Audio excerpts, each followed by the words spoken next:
Hello friends, welcome back to my channel. গল্পের শুরুতেই আমরা রাজ্যের এম্পায়ারকে দেখতে পাই যে গোসল করছিল। তার নাম গাউসিদে। তখন সেখানে এক কিলার আসে গাউসিদেকে মারতে, কিন্তু তার আগে কিলার পড়ে যায় আর অজ্ঞান হয়ে যায়। এই শব্দ পেয়ে গাউসিদে উঠে দাঁড়ায় আর নিজের পোশাক পরে নেয়। তখন কিলারের জ্ঞান ফিরে আসে আর কিলার বলতে থাকে, আরে আমি বেঁচে আছি, আমি তো কারেন্টের শর্ট খেয়ে মারা গেছি, আমি কোথায় এসে পড়েছি? এটা কি তাহলে পরলোক? আচ্ছা, আমি তোমাদের বুঝিয়ে বলে দিই। কিলার মাথায় চোট পেয়ে অজ্ঞান হয়ে গেছে আর কিলারের ভেতরে এখন একটি মেয়ের আত্মা ঢুকে পড়েছে। সে বর্তমান সময়ে মারা গিয়েছে আর অনেকদিন পেছনের সময়ে চলে এসেছে। যাই হোক, আশা করি বুঝতে পেরেছো। কিলারের মধ্যে যে মেয়েটা ঢুকেছে তার নাম শাওমি। তো গাউসিদে বলে, তুমি কে? শাওমি ভাবে, আরে এই লোক তো দেখি আসলেই আছে, তাহলে কি আমি স্বপ্ন দেখছি না? তখন সৈনিক কিলার কিলার বলে চিৎকার করে, যা শুনে শাওমি ভয় পেয়ে যায় যে কোথায় কিলার, আমাকে মারবে না কি? কিন্তু ওকেই ধরে ফেলা হয় আর জিজ্ঞেস করা হয় তোমাকে কে পাঠিয়েছে। শাওমি কি বলবে বুঝতেই পারে না, তাই বলে আমাকে সৃষ্টিকর্তা পাঠিয়েছে আপনাকে বাঁচাতে। গাউসিদে রেগে যায়। এতে শাওমি বলে, ঠিক আছে ঠিক আছে, আমি সত্যিটাই বলছি। তখনই সেখানে কনকিউবাইন লিসাও চলে আসে। লিসাও বলে, এম্পারর আপনি ঠিক আছেন তো? কিন্তু গাউসিদে তাকে দেখে বিরক্ত হয়, যেটা শাওমিও বুঝতে পারে। লিসাও বলে, কেন এসেছো তুমি এখানে? শাওমি আরেকটা বাহানা দিলে লিসাও তাকে একটা চড় মেরে দেয়। শাওমির গায়ে ছেলেদের পোশাক ছিল, তাই সবাই ভাবছিল ও ছেলে। লিসাও বলে, এখনই এই ছেলেকে মেরে ফেলুন। কিন্তু গাউসিদে তখনই ওকে মারতে চায় না। ও চায় কিলারের মুখ থেকে বের করবে কে কিলারকে পাঠিয়েছে ওকে মারতে। এজন্য বলে, না, ও আমাকে চা দিতে এসেছিল, মারতে আসেনি। আর সবাইকে চলে যেতে বলে। গাউসিদে জিজ্ঞেস করে, বলো তোমায় কে পাঠিয়েছে? শাওমি বলে, আপনাকে দেখে ক্লান্ত মনে হচ্ছে, আসলে রাজা হলে তো অনেক কাজ করতে হয়, আমি একটু মাসাজ করে দিই। এই বলে ও গাউসিদের কাঁধে মাসাজ করে দিচ্ছিল। হঠাৎ করে গাউসিদে পড়ে যায়। শাওমি ভাবে, বাহ, খুব ভালো সুযোগ পেয়েছি, কিন্তু এখন পালাবো কি করে? রাজা মারা গেলে আমার গর্দান নেবে, আমাকে কিলার ভেবে। তাই রাজাকে সিপিআর দিতে থাকে। একটু পর গাউসিদের জ্ঞান ফিরে আসে। শাওমি বলে, আমি আপনাকে বাঁচিয়েছি, এখন বিশ্বাস করুন, আমি আপনাকে মারতে চাই না। গাউসিদে ভাবে, ও কি সত্যি আমাকে বাঁচিয়েছে? সে বলে, ঠিক আছে, আমি তোমায় বিশ্বাস করলাম, কিন্তু এরপর থেকে তোমাকে আমার পাশে পাশেই থাকতে হবে। শাওমি ভাবে, এ তো মহাজালা। পরদিন গাউসিদে মন্দিরে যাওয়ার জন্য তৈরি হচ্ছিল আর তার সাথে লিসাও যেতে চায়। তাই লিসাও তো অনেক খুশি হচ্ছিল, কিন্তু গাউসিদে বলে, আমার সাথে শুধু সার্ভেন্ট যাবে, মানে শাওমি। যা শুনে লিসাও এর মেজাজ গরম হয়ে যায় যে মহারাজ আমাকে রেখে ওই সার্ভেন্টকে নেবে কেন? শাওমি মন্দিরে যাওয়ার জন্য অনেক প্রস্তুতি করে আনে, যা দেখে গাউসিদে বলে, আমরা মন্দিরে যাচ্ছি, রাজ্য ছেড়ে পালাচ্ছি না, যে এত জিনিস লাগবে। শাওমি তাই একটা পুটলি নিয়ে নেয়। তারা মন্দিরের দিকে আসে, যেখানে শাওমি গরমের মধ্যে বাইরে বসেছিল, এজন্য ও রাজাকে গালাগালি করছিল। তখন গাউসিদে বলে, কিছু কি বললে? শাওমি ভয় পেয়ে বলে, না না, আমি কি করে কিছু বলতে পারি? গাউসিদে বলে, ঠিক আছে, এখন পুরো মন্দিরটা পরিষ্কার করে ফেলো। সৈনিক বলে, তুমি কি ভেবেছো মহারাজ তোমাকে ঘুরতে নিয়ে এসেছে? যাও, তাড়াতাড়ি মন্দিরটা চকচক করে ফেলো। বাধ্য হয়ে শাওমিকে ঝাড়ু লাগাতে হয়। সৈনিক বলে, এই ছেলেকে আমাদের সাথে রাখলে যে কোনো সময় আপনাকে মেরে ফেলতে পারে। গাউসিদে বলে, আমার মনে হয় না এ আমাকে মারতে এসেছে। শাওমি অনেক কাজ করে একটু বসে, তখন সেখানে কতগুলো কিলার চলে আসে আর বলে, এই তো আমাদের লিডার, সে ছেলে সেজে রাজার উপরে নজর রাখছে। বাহ, কত বুদ্ধিমতী। মানে শাওমি যার ভেতরে ঢুকে পড়েছে সেই কিলারের গ্যাং এটা, আর আগের কিলারটাই হলো গ্যাং এর লিডার। এসব কিছু তো আর শাওমি জানে না, তাই ও সেই কিলারের শব্দ শুনে চিৎকার করতে শুরু করে যে, মহারাজ আপনাকে এরা মারতে এসেছে। সৈনিক তাড়াতাড়ি গিয়ে পুরো জায়গাটা তল্লাশি চালায়, কিন্তু কাউকে পায় না। শাওমি বলে, সত্যি বলছি, কেউ এখানে এসেছিল। গাউসিদে বুঝতেই পারে না ও আমাকে বাঁচাচ্ছে কেন। যে হোক, বাড়িতে এসে শাওমি একটি ধূপ জ্বালায় আর ভাবে, এই ধূপের গন্ধে মহারাজ মাতাল হয়ে যাবে আর আমি পালিয়ে যাব। কিন্তু কোনোভাবেই আমি এর গন্ধ নেব না, তাহলে তো আমিও মাতাল হয়ে যাব। শাওমি সেই ধূপটা গাউসিদের সামনে রেখে দেয় আর অনেক খুশি হতে থাকে। কিন্তু তখনই রক্ষী সেখানে চলে আসে আর বলে কিলার ঢুকে পড়েছে ওই ঘরে। গাউসিদা উঠতে চাইলে শাওমি বলে, যাবেন না, আপনি থাকুন, এই ধূপের পাশেই থাকুন, হ্যাঁ আমি দেখছি। গাউসিদাও শাওমির সাথে চলে আসে সেই ঘরে। দেখা যায় সেই কিলার গ্যাং এখানে এসেছে। তারা ওই ঘরে কেরোসিন ঢেলে রেখেছিল যে পরে আগুন ধরিয়ে দেবে। তারা ভেবেছিল ইম্পেররকে পুড়িয়ে মারতে চেয়েছি, কিন্তু তার সাথে লিডারও ঢুকে পড়েছে। এখন কি করব? না না, বসকে মারা যাবে না, আমরা না হয় এখান থেকে চলেই যাই। ঘরের মধ্যে সেই ধূপের জন্য গাউসিদের মাথা ঘুরতে থাকে। শাওমি ভাবে পেয়েছি একটা সুযোগ। ও পালাতে চায়, তখন গাউসিদের শাওমির টুপি ধরে টান দেয়। এতে শাওমির চুল বেরিয়ে আসে আর ও মেয়ে হিসেবে ধরা পড়ে যায়। যাই হোক, গাউসিদে অজ্ঞান হয়ে যায়। পরদিন ওর জ্ঞান ফিরলে ভাবে আমি কোথায়। সে শাওমিকে জিজ্ঞেস করে, আমি এখানে কি করে আসলাম? শাওমি বলে, কাল রাতে আপনার উপর হামলা হয়েছিল, আমি আপনাকে বাঁচিয়েছি, এই নিয়ে 2 বার বাঁচালাম, আপনার উচিত আমাকে পুরস্কার দেওয়া। তখন সেখানে সৈনিক চলে আসে আর দেখে ঘরের পাশে কেরোসিন পড়ে আছে। রক্ষী বলে, এই সার্ভেন্টই আপনাকে ইচ্ছে করে এখানে এনেছে বিপদে ফেলার জন্য। শাওমিকে আবারও জেরা করা হচ্ছিল। তখন শাওমি বলে, আমি মারতে চাইনি, আমি তো বাঁচিয়েছি। কিন্তু রক্ষী শোনে না। সে শাওমির গলায় তলোয়ার ধরে আর বলে, কে তোমাকে পাঠিয়েছে বলো। বেচারি শাওমি কান্না করতে শুরু করে। তখন গাউসিদা সেখানে আসে আর বলে, ওকে ছেড়ে দাও। রক্ষী বলে, মহারাজ ওকে ছাড়বেন না, ও আপনার ক্ষতি চায়। গাউসিদা বলে, না, ও আমাকে সত্যিই বাঁচিয়েছে। এখন আমি মন্দিরে যাব, তুমি আর সার্ভেন্ট দুজনেই আমার সাথে যাবে। শাওমি রক্ষীকে ভেঙাতে শুরু করে। যাই হোক, মন্দিরে এসে গাউসিদা প্রে করছিল। লিসাও বোর হচ্ছিল। দেখা যায় এখানে কিলার গ্যাং এসেছে। তারা দেখে শাওমি ঝিমোচ্ছে, যাতে তারা বলে, বস নতুন প্ল্যান করছে, আমাদের বুঝতে হবে। গাউসিদের শাওমিকে নিয়ে চলে যায়। এসব দেখে লিসাও অনেক জেলাস হয় যে মহারাজ আমাকে পাত্তাই দেয় না, আর এই ছেলেকে এত পাত্তা দিচ্ছে। শাওমিকে আটক করা হয়। দেখা যায় তাকে ধরেছে লিসাও। সে বলে, তুমি মহারাজকে বশ করেছো নাকি? আমার মনে হচ্ছে ও ছেলে নয়, ও মেয়ে, তাই মহারাজকে সিডিউস করতে চাইছে। ওর জামা কাপড় খোলো। সবাই মিলে শাওমির জামা টানতে থাকে। তখনই সেখানে গাউসিদা চলে আসে। সবাই ভয়ে বসে পড়ে। গাউসিদা বলে, লিসাও, এসব কি হচ্ছে? লিসাওকে বিপদে দেখে শাওমি ভাবে, আরে বাহ, সুযোগ পেয়েছি। ও কান্নাকাটি জুড়ে দেয় যে ওরা আমার ড্রেস খুলতে বলছিল। গাউসিদা বলে, যাও ড্রেস পাল্টে নাও। ও চলে যায়। তখন রক্ষী সেখানে আসে আর খবর দেয়, কাল রাতে আপনার উপরে যারা আক্রমণ করতে এসেছিল তাদের লিডার একজন মেয়ে। সে মেয়ে এসেছিল। গাউসিদা ভাবে, একজন মেয়ে? ও শাওমির রুমে আসে আর পোশাক দেখে বলে, তুমি কি তাহলে মেয়ে? একটু ঘুরলেই ও শাওমিকে পড়ে থাকতে দেখে আর ওকে জাগাতে চায়। তখন শাওমির জায়গায় আবারও সে কিলারের পার্সোনালিটি চলে আসে আর কিলার গাউসিদাকে আক্রমণ করে দেয়। গাউসিদা অজ্ঞান হয়ে গেলে শাওমি আবারও জ্ঞানে চলে আসে আর বলে, এই রাজা একটু পর পর খালি অজ্ঞান হয়ে যায় কেন? আমি এখন কি করব? আমি বরং পালাই। ও সেখান থেকে পালায়। গাউসিদার জ্ঞান ফিরে ভাবে, আরে সার্ভেন্ট কোথায় গেল? ও তো এখানেই পড়েছিল। মানে রাজার পরের ঘটনা মনে নেই আর কি। আমার কাছে রাজাকে কেমন হাবা হাবা লাগে, মানে কেমনই জানি ইনোসেন্ট একটা টাইপের, তাই না? যাই হোক, এরপর শাওমি গাউসিদাকে চা দেয়। গাউসিদা বলে, তুমি কি আমার কাছ থেকে কোনো কিছু লুকাচ্ছ? মানে জরুরি কিছু? শাওমি ভয় পেয়ে বলে, আমার ঘাড়ে কয়টা মাথা, আমি কি করে আপনাকে মিথ্যে বলবো? সিদে বলে, তোমাকে একটা গল্প বলি। শাওমি শুনতে চায় না, তাই সিদে বলে, তুমি আমার মুখের উপর না বলছো? শাওমি হেসে বলে, তা কি করে হয়, আপনি বলুন, একটা না হয় 5টা গল্প বলুন, আমি শুনবো। গাউসিদা বলে, আমার একটা দাস ছিল, সে খুব ভালো কাজ করত, কিন্তু পরে জানা যায় সে আসলে ছেলে নয়, মেয়ে। এরপর আর কি, আমাকে মিথ্যে বলায় আমি ওর গর্দান নিয়ে নিয়েছিলাম। এসব শুনে শাওমির কলিজা কেঁপে ওঠে আর বলে, খুব সুন্দর গল্প, আমি এখন যাই। ও দৌড়ে পালায়। এসব দেখে গাউসিদা বুঝে গেছে সার্ভেন্ট আসলে মেয়ে। এজন্য গাউসিদা শাওমিকে নিয়ে অনেক কাজ করায়, যাতে শাওমি খুবই নার্ভাস হয়ে যায়। এতে গাউসিদার আনন্দ লাগছিল।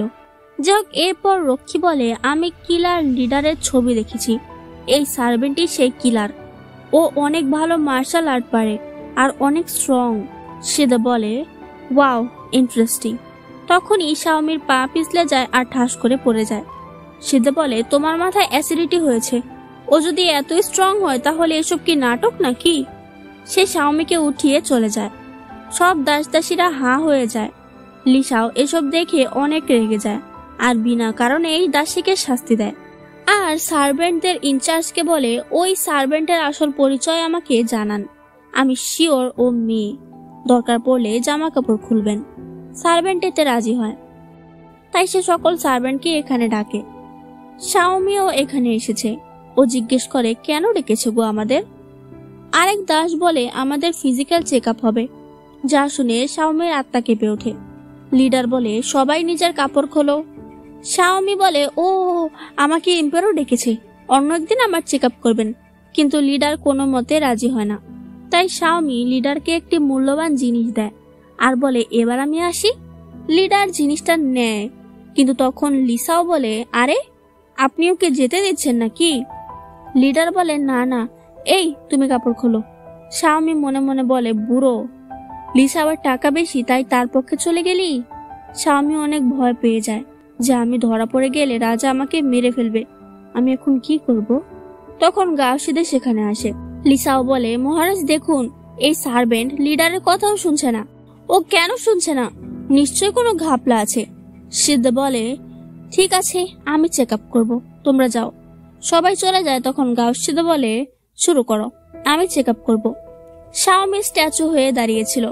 তখনই সেখানে মন্ত্রী চলে আসে আর বলে মহারাজ, উমুক জায়গায় একটুও ফলন হয়নি, কিছু টাকা লাগবে। গাওসিদে বলে রাজকোষ একদম ফাঁকা, টাকা লাগলেও দিতে পারছি না। মন্ত্রী মন খারাপ করে চলে যায়। আসলে গাওসিদে জানে মন্ত্রী শুধু টাকা নেওয়ার ধান্দায় থাকে। শাওমি ভাবে চেক আপের ব্যাপারটা কাটিয়ে আসতে হবে, তাই ও গাওসিদের কাঁধে মাসাজ করতে থাকে। গাওসিদে সে জায়গায় মানচিত্র দেখিয়ে বলে এখানে ফলন হয়নি। শাওমি বলে এটা তো ধান চাষের উপযোগী জায়গাই নয়, মনে হয় মন্ত্রী টাকার জন্য এমনটা করছে। পরদিন রাজসভায় সবাই উপস্থিত হয়। গাওসিদে বলে মন্ত্রী মশাই, আমি জানতে পারলাম সে জায়গা নাকি ধানের উপযোগী নয়, আপনি কি টাকার জন্য এমনটা করছেন? মন্ত্রী বলে না মহারাজ, আমি অনেক রিসার্চ করেছি আর বুঝতে পেরেছি এই জমিতে ধান ব্যতীত অন্য কোনো ফসল উৎপাদন হবে না। শাওমি চিৎকার করে বলে যে জায়গায় পানির ঘাটতি রয়েছে সেখানে ধান কি করে হয়? আপনি মিথ্যে বলছেন। মন্ত্রী বলে মহারাজ, আপনি আমাকে বিশ্বাস করুন, এই দুদিনের সার্ভেন্ট কেন রাজসভায় নাক গলাচ্ছে? সাথে সব অফিসিয়ালরাও বলে হ্যাঁ, এই সার্ভেন্ট কেন কথা বলছে? ফ্ল্যাশব্যাকে দেখা যায় গাওসিদের শাওমিকে বলেছিল তুমি যদি মন্ত্রীর মিথ্যে প্রমাণ করতে পারো তাহলে আমি লিসাও আর সার্ভেন্ট লিডারের থেকে বাঁচাবো। শাওমি ভাবে আমাকে যে করেই হোক মন্ত্রীর মিথ্যেটা প্রমাণ করতে হবে। গাওসিদে বলে মন্ত্রী মশাই, আপনার কাছে কোনো প্রমাণ আছে? মন্ত্রী কতগুলো কৃষক ছেলেদের আনে আর ছেলেরা বলে হ্যাঁ, ওই জমি একদম ঠিক আছে। শাওমি বলে দেখো, তোমরা মিথ্যে বলছো, এরপর যদি মাটি পরীক্ষা করে সত্যিটা সামনে আসে তাহলে তোমার গর্দান যাবে। যা শুনে সব ছেলেরা ভয় পেয়ে যায় আর সত্যিটা বলে দেয় যে মন্ত্রী মশাই আমাদের মিথ্যে বলতে বলেছে। মন্ত্রী ধরা পড়ে যায়, তাই কান্নাকাটি করতে থাকে, কিন্তু তবুও গাওসিদে তাকে বহিষ্কার করে। যাই হোক, গাওসিদে অনেক খুশি ছিল। তখন বাইরে ঝগড়ার শব্দ শুনতে পায়। আসলে লিসাও ভেতরে প্রবেশ করতে চাইছে, কিন্তু শাওমি ওকে আটকেছে। এতে লিসাও রেগে ওকে একটা চড় মেরে দেয়। তখন গাওসিদে বের হয়ে বলে এটা কি হচ্ছে? শাওমি বলে তাকে আটকেছি বলে সে আমাকে চড় মেরেছে। গাওসিদে বলে তাহলে তুমিও চড় মেরে ওসুল করে নাও। শাওমি নিজের হাতে থুতু দিয়ে ঠাস করে একটা লিসাওকে চড় মেরে দেয়। এতে লিসাও রেগে বলে মহারাজ, আপনি এমন কেন করছেন? আর প্লিজ আমার বাবাকে ছেড়ে দিন। অর্থাৎ লিসাওয়ের বাবাকে গাওসিদে ধরে রেখেছে। গাওসিদে এর কোনো উত্তর না দিয়ে শাওমিকে নিয়ে চলে যায়, যাতে লিসাও অনেক রেগে যায়। যাই হোক, এরপর শাওমি আবারও পরিষ্কারের কাজ করছিল আর ভাবছিল কতই পরিষ্কার করতে হবে, আমাকে সারাদিন শুধু খাটিয়ে মারবে। রাতের বেলা ও ঠিক করে পালিয়ে যাবে, কারণ যদি একদিন ও আসলে মেয়ে এটা রাজা জেনে যায় তাহলে ওকে মরতে হবে। কিন্তু বেচারি মরতে চায় না, এজন্য ম্যাপ দেখে পালাতে চায়। কিন্তু তার আগে কেউ ওকে কিডন্যাপ করে নেয়। দেখা যায় ওকে লিসাও কিডন্যাপ করেছে আর বলছে, তুমি কে? তুমি মহারাজকে সিডিউস করে আমার জায়গা নিতে চাইছো? তোমাকে এখন মারবো। শাওমিও অনেক ভয় পেয়ে বলে, আমি তো কিছুই করিনি, আমাকে ছেড়ে দিন, আমি এম্পাররের সিক্রেট আপনাকে বলবো। লিসাও বলে, কি বলো শুনি। শাওমি বলে, মহারাজ আপনাকে কনকিউবাইন থেকে ইমপ্রেস করার প্রস্তুতি নিচ্ছে, যেন আপনাকে সারপ্রাইজ দিতে পারে। এটা শুনে লিসাও পাগলের মতো হাসতে শুরু করে। শাওমি বলে, আর হ্যাঁ, আপনার বাবাকেও সে ছেড়ে দেবে, কোনো শাস্তি ছাড়াই। লিসাও বলে, হয়েছে তোমার মিথ্যে কথা, এখন থামো, আমি এসব বিশ্বাস করিনি। তখনই একজন দাসী এসে বলে, আপনার বাবাকে ছেড়ে দেওয়া হয়েছে, তাও একদম সুস্থভাবে। যা শুনে লিসাও ভাবে, তাহলে কি মহারাজ সত্যি আমাকে ইমপ্রেস বানাবে? কিন্তু তবুও তুমি বাঁচবে না, তোমার এই সুন্দর চেহারার জন্যই মহারাজ তোমাকে বেশি পাত্তা দেয়, আমি এটাই নষ্ট করে দেব। শাওমি বারবার ওকে ছেড়ে দিতে বলে। লিসাও এক দাসীকে বলে ওর গলা চেপে ধরতে। দাসী তাই করে। শাওমি অজ্ঞান হয়ে যায়। ওর যখন জ্ঞান ফেরে তখন আবারও কিলারের পার্সোনালিটিতে চলে আসে আর সে দাসীকে মেরে ফেলে, লিসাওকে অজ্ঞান করে ফেলে। তখন কিলার শাওমির কিছু আগের কথা মনে পড়ে। ও কিলারের নাম শুনে ভয় পাচ্ছিল আর আজব কর্মকাণ্ড করছিল। শাওমি ভাবে, এটা কি করে হতে পারে, আমি তো এরকমটা করতেই পারি না, কি হয়েছিল আমার, আমি পাল্টে গিয়েছিলাম কি করে। ও আবারও অজ্ঞান হয়ে যায়। তখন সেখানে গাউসিদে আর রক্ষী চলে আসে। একজন দাসী মৃত, একজন অজ্ঞান, আর লিসাও অজ্ঞান হয়ে পড়েছিল। রক্ষী বলে, এসব নিশ্চয়ই এই কিলার মেয়েটা করেছে, ওকে মেরে ফেলুন। গাউসিদে বলে, বেশি কথা বলো না, এদেরকে সরাও, আমি শাওমিকে সামলে নেব। গাউসিদে ওকে কোলে উঠিয়ে নিজের রুমে নিয়ে আসে। অনেকক্ষণ পর শাওমির জ্ঞান ফেরে। তখন ও কান্নাকাটি জুড়ে দেয় যে লিসাও আমাকে মারতে নিয়েছিল, আমি মরে গেলে কেমন হতো, আপনাকে এর বিচার করতেই হবে। তখনই সেখানে লিসাও আসে আর কাঁদতে কাঁদতে বলে, এই মেয়ে কাল আমাকে মেরে ফেলতে চেয়েছিল, আমি তো অজ্ঞান হয়ে পড়েছিলাম, এই দেখুন আমার গলায় দাগ, আপনাকে এর বিচার করতেই হবে। শাওমি বলে, এ বাবা কি মিথ্যে কথা, সে নিজে আমাকে দাসীকে দিয়ে মারতে চেয়েছিল, এমনকি চাকু দিয়ে ভয় দেখিয়েছিল আমার মুখ কেটে দেবে। গাউসিদে বলে, তোমার কাছে কোনো প্রমাণ আছে? শাওমি বলে, না মহারাজ, কিন্তু আমি যা বলছি তা একদম সত্যি। লিসাও বলে, আমার কাছে প্রমাণ আছে, ও কাল রাতে আমার এক মেয়েটকে মেরে ফেলেছে, ওর বডি নিশ্চয়ই ঘরে পড়ে আছে। তারা সবাই সে ঘরে আসে কিন্তু কোনো বডি পায় না। শাওমি বলে, দেখলেন মহারাজ, এতক্ষণ নাটক করছিল। লিসাও বলে, এই সার্ভেন্টই হয়তো বডিকে নিয়ে চলে গেছে। গাউসিদে বলে, কাল রাতে আমি ওকে এখান থেকে উদ্ধার করেছিলাম, ও তো সময় পায়নি বডি নিয়ে যাওয়ার। শাওমি এতে অবাক হয়। লিসাও বলে, একজন সার্ভেন্টকে আপনি নিজের ঘরে নিয়ে গিয়েছিলেন? ও আসলে অনেক ভয়ঙ্কর, কাল রাতে আমি ওর আসল রূপ দেখেছি। শাওমি বলে, আমার এই মুখ দেখে যে কেউ বলে দিতে পারে আমি ইনোসেন্ট, তাই না মহারাজ? গাউসিদে ওর মুখ দেখে চুপ হয়ে যায় আর লিসাওকে বলে, আমি কি করব তা আমি জানি, তোমার কথা আমি বিশ্বাস করি না, তাই এখান থেকে যাও। এরপর ওরা যখন যাচ্ছিল তখন কিলার গ্যাং ওদের দেখতে পায় আর ভাবে, বস কি তাহলে মহারাজকে পটাতে চাইছে, হয়তো এটাই বসের প্ল্যান, সে ইমপ্রেস হবে আর সহজে মহারাজকে মেরে ফেলবে, এতে তার কাছে ক্ষমতাও চলে আসবে। যাই হোক, এদিকে শাওমি বলে, বোঝাই যাচ্ছে আপনি লিসাওকে একদম পছন্দ করেন না, তবে তাকে বিদায় করে দিচ্ছেন না কেন, এমনকি তার বাবাকেও ছেড়ে দিলেন, আপনি এত ভয় পাচ্ছেন কেন? গাউসিদে বলে, কারণ ওদের কাছে এমন একটি বই আছে যাতে সকল চাষের ব্যাখ্যা লেখা আছে, আমাদের সেই বইটা দরকার, তাহলে রাজ্যের অনেক ভালো হবে। কিন্তু ওরা বইটার ভয় দেখিয়ে লিসাওকে এখানে রেখে দিয়েছে, আমি যদি কিছু বলি তাহলে তারা বইটা নষ্ট করে দেবে। শাওমি বলে, এটা তো খুব সহজ বিষয়, আমরা বইটা চুরি করে নেব, তাহলে তো হবে। গাউসিদে বলে, মহারাজ হয়ে আমি কোনোদিনও চুরি করতে পারবো না। কিন্তু একটু পরেই ওরা হাজির হয় চুরি করার উদ্দেশ্যে। শাওমি বলে, আপনি তো বলেছিলেন চুরি করবেন না। গাউসিদে বলে, আমার কাছে আর কোনো উপায় আছে নাকি? তখন কিলার গ্যাং ওদের দেখে ফেলে আর কাছে এসে বলে, বস আপনি এই ছদ্মবেশে এখানে কেন এসেছেন, আর এই লোকটিকে? শাওমি তো ওদের চেনে না, তাই বলে, আরে এটা আমার নতুন পার্টনার, আমরা এখানে একটা কাজে এসেছি, তোমরা এখান থেকে যাও। তারা চলে যায়। তখন শাওমি বলে, আমি কসম কাটছি আমি ওদের চিনি না, আমি শুধু মিথ্যে বলেছি। সিদে বলে, ঠিক আছে, বিশ্বাস করলাম।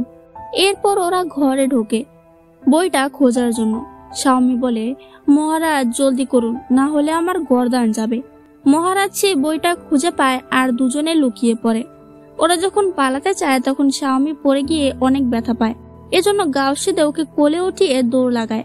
বাড়িতে এসে শাওমি নিজের পা পানিতে ডুবিয়ে রাখে আর সে বইটা পড়তে থাকে। ও বলে, এই বইয়ে তো ভালো কিছুই লেখা নেই, শুধু শুধু এত কষ্ট করলাম। আমি এর থেকে ভালো ভালো ফসলের বই লিখে দিতে পারবো, দরকার পড়লে 2টো লিখে দেব। সিদে বলে, যদি পারো তাহলে তোমার জন্য উপহার আছে। তখনই সেই কিলার গ্যাং সেখানে চিঠি পাঠায়। শাওমি কিলারের কথা শুনে ভয়ে চিৎকার করতে শুরু করে। গাউসিদে ভাবে ও কি সত্যি নাটক করছে, কিন্তু দেখে তো তা মনে হচ্ছে না। ও বলে, কাল রাতে যখন আমরা চুরি করতে গিয়েছিলাম তখন লিসাওয়ের দাদাকে কেউ মেরে ফেলেছে, এটা কে হতে পারে বলে তোমার মনে হয়?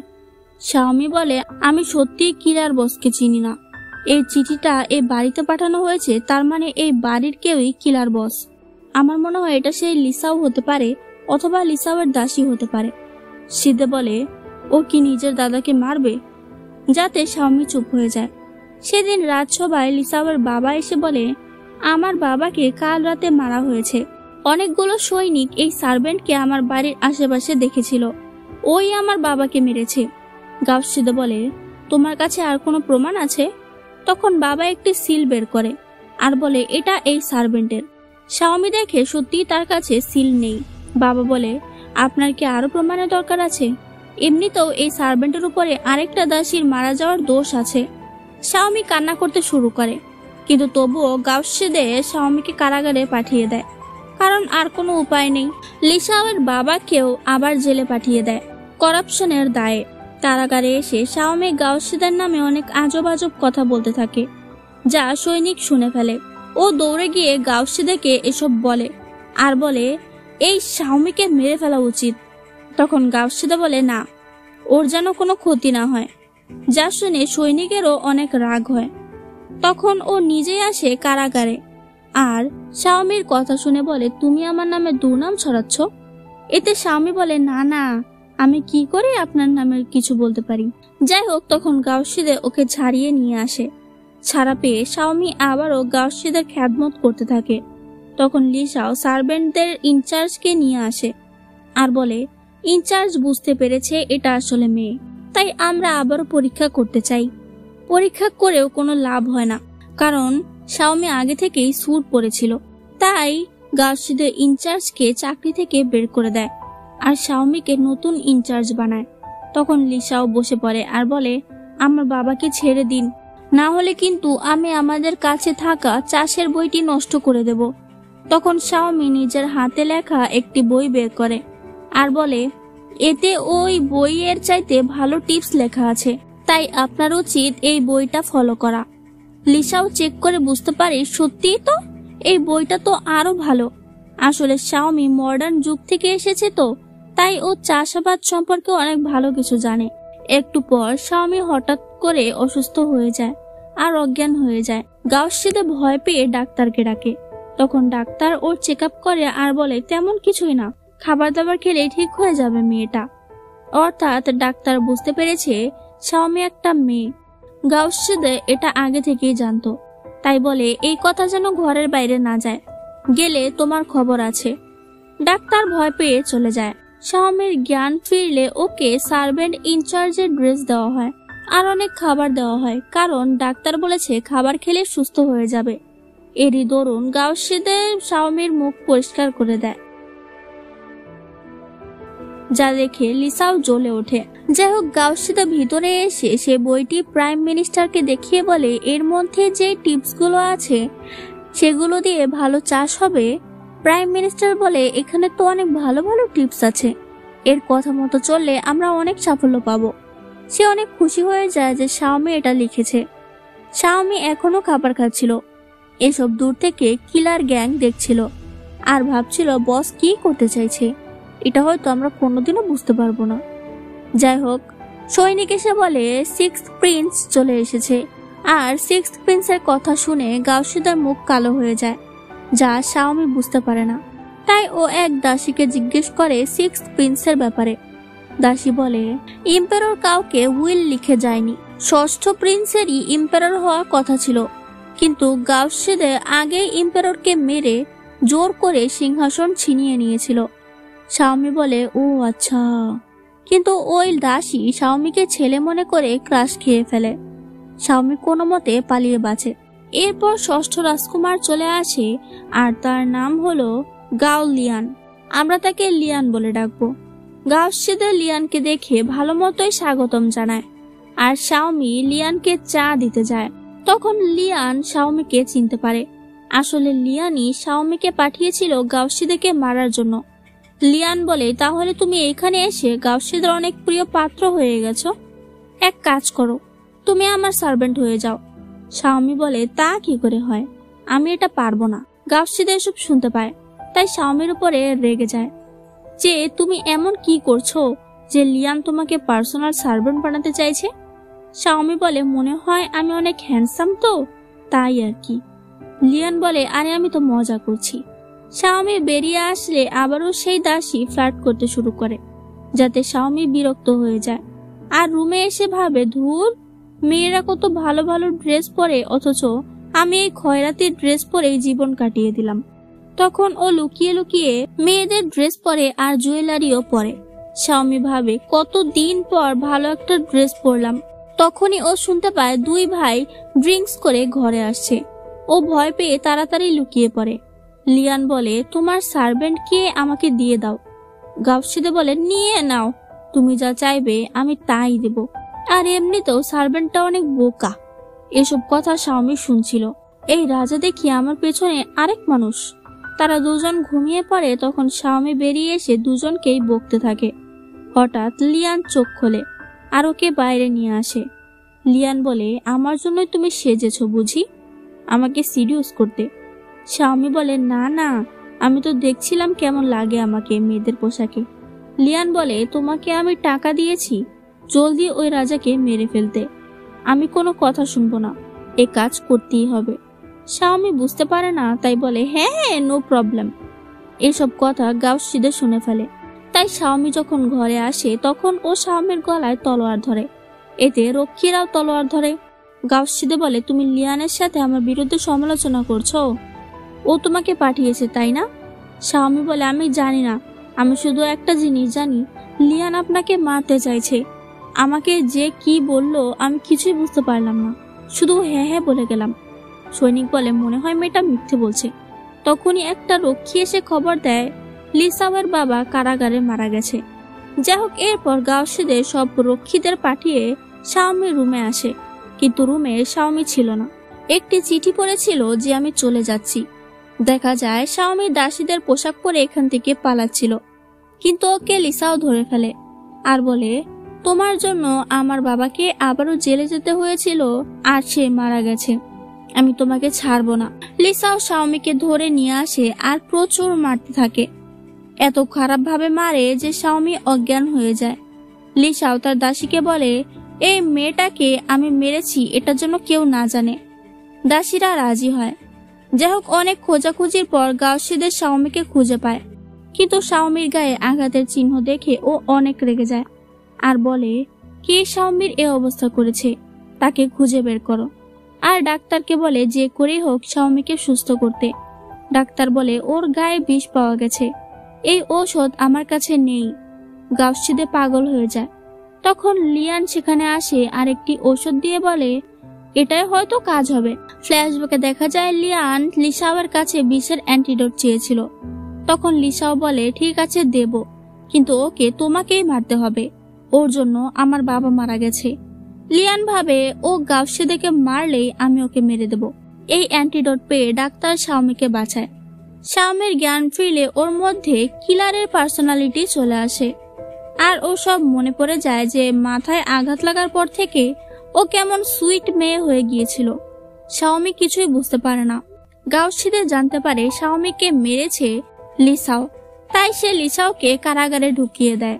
শাওমিকে সুস্থ দেখে গাউসিদে অনেক খুশি হয়। ও শাওমিকে জড়িয়ে ধরে বলে, তোমার কিছু হবে না, এরপর থেকে কেউ তোমার গায়ে হাত দিতে পারবে না, কারণ আমি তোমাকে ইমপ্রেস বানাবো। শাওমি ভাবে গাউসিদে জানে আমি কিলার বস, কিন্তু তবুও সে আমাকে বাঁচাতে চাইছে আর আমাকে বিয়ে করতে চাইছে। শাওমির মনে পড়ে লিয়ানের কথা। ও লিয়ানকে পছন্দ করত, তাই লিয়ানকেই বিয়ে করতে চায়। এজন্য ও গাউসিদেকে চাকু দিয়ে আঘাত করে দেয়। তখন হঠাৎ করে শাওমিও অজ্ঞান হয়ে যায়। গাউসিদের আঘাত বেশি গভীর নয়, তাই ও সুস্থ হয়ে যায়। এবার শাওমির জ্ঞান ফিরলে ও আবারও কিউট মেয়েটা হয়ে যায়। শাওমি কান্না করে বলে, আমার কিছু মনে নেই, আমার কি হয়েছিল, আমি আবার কিভাবে অজ্ঞান হয়ে গিয়েছিলাম। তখন গাউসিদে ওকে জড়িয়ে ধরে শান্ত করে। পরদিন গাউসিদে শাওমিকে ঘুরতে নিয়ে আসে আর একসাথে অনেক টাইম স্পেন্ড করে, যা দেখে শাওমি বুঝতে পারে গাউসিদে অনেকটা পাল্টে গেছে। এখন গাউসিদে তাকে নিয়ে অনেকটা ভাবে। যাই হোক, কিছুক্ষণ পর সেখানে নানান রাজ্যের প্রিন্সেস আর প্রিন্স আসে। প্রিন্সেস গাউসিদেকে পটাতে চায়, কিন্তু বুঝতে পারে গাউসিদে শাওমির দিকেই নজর দিয়ে রেখেছে। সেখানে আরেকজন প্রিন্স আসে, যাকে দেখে শাওমি বলে, আরে এটা তো আমার বেস্ট ফ্রেন্ড বাও। বাও শাওমিকে দেখে বলে, আরে তুইও এখানে এসে পড়েছিস, আমিও তোর সাথে কারেন্টে শর্ট খেয়ে মরেছিলাম, কিন্তু দেখ আমি এখন প্রিন্সের মধ্যে ঢুকেছি, কিন্তু তুই একটা দাসের মধ্যে। শাওমি বলে, চুপ কর, আমাকে মহারাজ নিয়ে এসেছে ঘুরতে, ভাবা যায়। ওদের একসাথে কথা বলতে দেখে গাউসিদে অনেক জেলাস হচ্ছিল আর ভাবছিল না জানি কি নিয়ে কথা বলছে। সেখানে লিয়ানও এসেছে। লিয়ান শাওমিকে বলে, ওই রাজাকে মেরে ফেলো, তারপর আমি তোমাকে নিজের প্রিন্সেস বানাবো। শাওমি ভাবে সবাই তো জানে আমি ছেলে, লিয়ান একজন ছেলেকে বিয়ে করতে চাইছে। ওরে বাবা। বাড়িতে এসে ও এসব কথা গাউসিদেকে বলে আর বলে, আপনি একটু সাবধানে থাকবেন, ওই লিয়ান আপনার পেছনে পড়ে আছে। পরদিন শাওমি বাইরে বেরোলে লিয়ান তাকে কিডন্যাপ করে আর বলে, এত সুযোগ দেওয়ার পরও তুমি রাজাকে মারোনি, তাহলে এবার তোমাকে মারবো। আমি রাজার পদ দখল করব তোমাকে হোস্টেজ করে, কারণ রাজা নিশ্চয়ই তোমাকে ভালোবেসে ফেলেছে। শাওমিকে এখান থেকে বাঁচাতে ওর কিলার গ্যাং চলে আসে আর শাওমিকে নিয়ে যাচ্ছিল, কিন্তু তখন লিয়ান একে একে সবগুলো কিলারকে মেরে ফেলে। এতে শাওমির ভীষণ খারাপ লাগে, কারণ এই কিলারগুলো অনেক ভালো ছিল আর ওরা শাওমিকে বাঁচাতে এখানে এসেছিল। লিয়ান বলে, এভাবেই আমি তোমার বাবা মা পরিবারকে মেরেছিলাম আর আমার প্রেমে ফাঁসিয়েছিলাম, তুমি এতটাই বোকা যে আমাকে বিশ্বাস করেছো। পরদিন লিয়ান গাউসিদাকে বলে, সবাই ভাবে তুমি ইম্পেররকে মেরে সিংহাসন ছিনিয়ে নিয়েছো, কিন্তু আসলে আমি বাবাকে বিষ দিয়ে মেরেছিলাম রাজা হওয়ার জন্য, কিন্তু তোমার জন্য হতে পারিনি। এখন তুমি যদি শাওমিকে জীবিত দেখতে চাও, তাহলে সিংহাসন আমার নামে করে দাও। গাউসিদের শাওমির জন্য ওকে সিংহাসন দিয়ে দেয়। রাজা হয়ে লিয়ান পাগলের মতো হাসতে থাকে, কারণ ও এতদিন এটাই চেয়েছে। তখনই গাউসিদে তার লোকজন নিয়ে চলে আসে। আসলে আগে থেকে গাউসিদে সব প্ল্যান করে রেখেছিল। যাই হোক, এখানে শাওমিকে আনা হয়। শাওমির মধ্যে এখন কিলার বসের পার্সোনালিটি রয়েছে। শাওমি লিয়ানকে বলে, আমি তোমাকে বিশ্বাস করেছিলাম, কিন্তু তুমি নিজের মুখে স্বীকার করেছো তুমি আমার পরিবারকে মেরেছো আর আমাকে মিথ্যে বিয়ের আশ্বাস দিয়েছো। আমি নিজের পরিবার গড়ে নিয়েছিলাম আমার গ্যাং দিয়ে, আমার বন্ধু বান্ধব দিয়ে, তুমি আমার গ্যাংয়ের সকল বন্ধুদের মেরে ফেলেছো। ও নিজেই লিয়ানকে মেরে ফেলে আর চিরদিনের জন্য চলে যায়। তাই শাওমির মধ্যে এখন থেকে শুধু কিউট পার্সোনালিটি থাকবে, মানে আসল শাওমি আর কি। যাই হোক, পুনরায় আবার গাউসিদেকে ইম্পেরর বানানো হয় আর ইমপ্রেস হয় আমাদের কিউট শাওমি। এখানে এই ড্রামাটি শেষ হয়ে যায়। তোমাদের এই ড্রামাটি কেমন লেগেছে তো অবশ্যই বলে দিও, আমার কিন্তু ভালোই লেগেছে। তো যাই হোক, দেখা হচ্ছে পরের ভিডিওতে, বাই।